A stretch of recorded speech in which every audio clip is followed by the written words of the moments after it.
আমরা আজ এসেছি শ্রীরামপুর মাহেশে জগন্নাথ বাড়ি। এই জগন্নাথ বাড়ি বহু পুরনো, প্রায় 300 বছরের অধিক।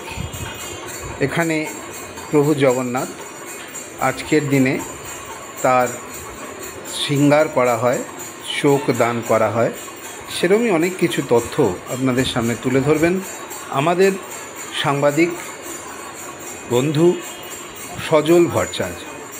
আসুন জেনে নেব এই শ্রীরামপুর জগন্নাথ বাড়ি থেকে আজ থেকে কী আরম্ভ হচ্ছে এবং এই উৎসব কতদিন ধরে চলবে।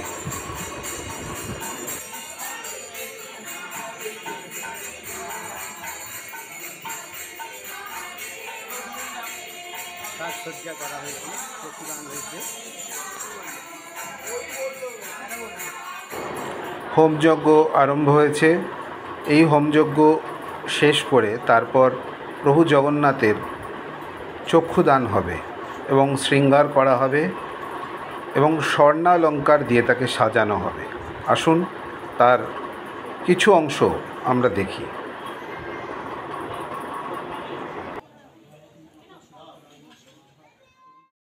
রথযাত্রার আগে প্রভু জগন্নাথকে জগন্নাথ মন্দিরে কি কি করা হয় তার সম্পূর্ণটা আমরা চেষ্টা করব আপনাদের দেখানোর ই নিউজ ভারত এবং খবরাখবরের ক্যামেরার মাধ্যমে। সঙ্গে থাকুন, দেখতে থাকুন ই নিউজ ভারত এবং খবরাখবর। আজকে আমাদের শুভ নবযৌবন উৎসব। এবারে নবযৌবন 629তম বর্ষে পদার্পণ করলো। আমাদের 629তম শুভ রথযাত্রা উৎসব। স্নানযাত্রার পর ওনার রুদ্রদ্বারে ওনার অঙ্গরাগ করা হয়েছিল। আজকে প্রথম ওনার জ্বর থেকে উনি আজকে বেরিয়েছেন। আজকে সবাইকে উনি দর্শন দিয়েছেন। আজকে বিশেষ দিনে ঠাকুরের চক্ষুদান, অভিষেক, প্রাণ প্রতিষ্ঠা, হোম, যাগ, যজ্ঞ সব আজকের দিন। জ্বর থেকে উঠেছেন, ভালো ভালো খাবেন। আজকে মহাপ্রসাদ 56 ভোগ আজকে হয়। আজকে ঠাকুরের স্বর্ণালঙ্কারে ভূষিত হয়েছেন। আজকে সোনার বেশ, রাজবেশ আজকে দেখা যায়। তার ঠিক একদিন পরেই আমাদের শুভ রথযাত্রা উৎসব। উনি রত্নবেদীতে জন্মবেদীর উদ্দেশ্যে উনি যাবেন। আর 5 জুলাই শনিবার আমাদের শুভ উল্টো রথ। আবার উনি মাসির বাড়ি থেকে আবার নিজ গিয়ে আবার ফিরে আসেন। আজকে যেই হাতটা লাগানো হয়েছে এটা কি বরাবরের জন্য আছে? এটা বরাবরের জন্য এই শুভ নবযৌবন উৎসবে আমাদের লাগানো হয়।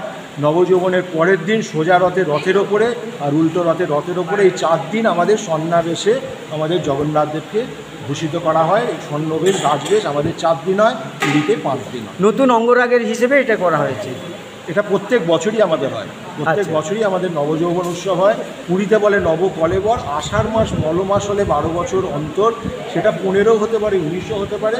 সেটা জগন্নাথদেব, বলভদ্রদেব, মা সুভদ্রাকে সমাধিস্থ করে নতুন করে তৈরি হয়।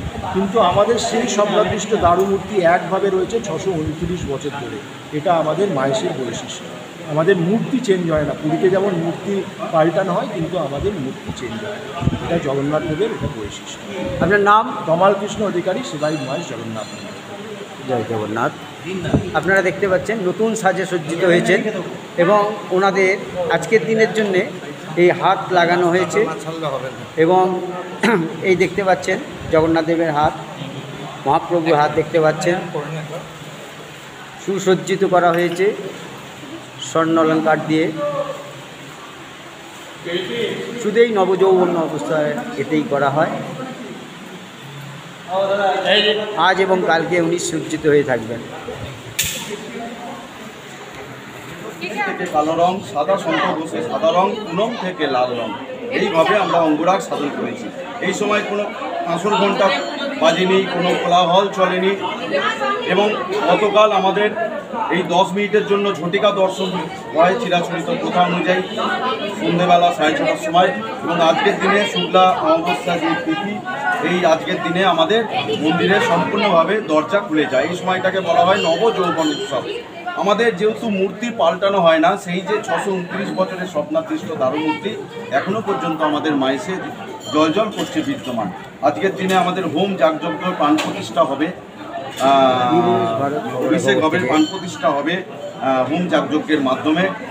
আমরা স্বর্ণলঙ্কারে ভূষিত করেছি, কান পরিয়ে দিয়েছি, মাথার মুকুট পরিয়ে দিয়েছি মহাপ্রভুকে, আমরা হাত পরিয়ে দিয়েছি এবং আমাদের যে আজকের দিনে সকল ভক্তগণেরা আসছে ওনাকে মিষ্টান্ন নিবেদন করবেন। এবং আজ এবং কালকে আমাদের নেত্য উৎসব এবং আগামীকাল আমাদের 27শে জুন মহাপ্রভুর 629 বছরে, কারণ পশ্চিমবঙ্গের এই মাহেশের রথযাত্রা সর্বপ্রাচীনতম এবং সর্ববৃহত্তম এবং কোনো ভারতবর্ষের দ্বিতীয় বৃহত্তম রথযাত্রা হিসেবে খ্যাত। যে কোনো রথের যদি পশ্চিমবঙ্গের কথা উল্লেখ হয় প্রথমেই হয় মাহেশের কথা। সেই বঙ্কিমচন্দ্রের রাধারানী উপন্যাসের প্রেক্ষাপটে মাহেশের রথের কথা উল্লেখ আছে যে রাধারানী নামক এক বালিকা মাহেশের রথ দেখে গিয়ে হারিয়েছিল। আগামী 27শে জুন সকাল 5:30 থেকে আমাদের মঙ্গল আরতি হয়ে যাওয়ার পর সকাল 8টার সময় প্রভুর ভোগ হবে। উনি ভোগ খেয়ে উনি বাইরের চাতালে উনি নিজে বেরোবেন, সকল ভক্তদের উনি দর্শন দেবেন। এতটাই ওনার লীলা যে উনি নিজে গর্ভগৃহ থেকে বেরিয়ে আসছেন, তাই জন্য সকল ভক্তগণেরা যাতে দর্শন পান ওনাকে। তাই জন্য উনি নিজে যখন বেরিয়ে আসবেন ওনাকে প্রথমে ভোগ হয়ে যাবে, ভোগ খেয়ে উনি বাইরের চাতাল থেকে দর্শনে বেরোবেন। দুপুর 2টোর সময় ওনার দামোদর হবে। প্রথম সূচনা হয় নারায়ণের, আর আমরা প্রথম নারায়ণ শিলা আমরা দিই, কারণ উনি তো নারায়ণ, সত্যযুগে নারায়ণ, ক্রেতায় রামচন্দ্র, দাপরে কৃষ্ণ, কলিতে উনি যেহেতু জগন্নাথ। প্রথমে আমাদের নারায়ণ শিলা ওঠে, তারপরে আমাদের মা সুভদ্রা ওঠে, তারপরে বলভদ্রদেব ওঠে এবং তারপরে জগতের নাথ, জগতের পিতা, পরম পিতা ওঠে। আমরা সেই লেপ কম্বল মুড়ি দিয়ে দড়ি দিয়ে বেঁধে সেই চিরাচরিত প্রথা অনুযায়ী আমরা তুলি রথে এবং রথে আমরা আরোহণ করাই এবং এই যে মাসির বাড়ি যায়, মাসির বাড়িতে বলা হয় জগন্নাথ দেবের জন্মবেদী এবং এই যে বেদী আছে সেটি হচ্ছে জগন্নাথ দেবের কর্মবেদী। এই আপনারা জেনে রাখবেন, মাসির বাড়ির যে বেদী সেটাকে বলা হয় জন্মবেদী, আরোপ মণ্ডপ। ওইখানে আরোপ দর্শন করবেন।